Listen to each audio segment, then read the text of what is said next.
प्रणाम सब गोटे के। हम अंजू मिश्रा आइ अहाँ सबके बीच अनंत चतुर्दशी से संबंधित जानकारी लऽ कऽ उपस्थित छी। कोशिश करै छी अहाँ सबके लेल यूजफुल हैत। तऽ चलू जानै छी ऐसा अनंत चतुर्दशी व्रत कहिया छियै। अनंत चतुर्दशी के दिन भगवान विष्णु के अनंत रूप के पूजा होइत छनि।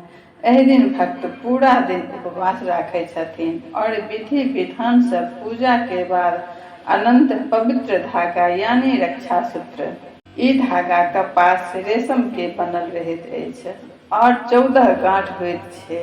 अनंत चतुर्दशी के दिन गणेश जी के विसर्जन सेहो होइत अछि, जहि लेल ई पर्व के महत्व और बढ़ि जाइ छै।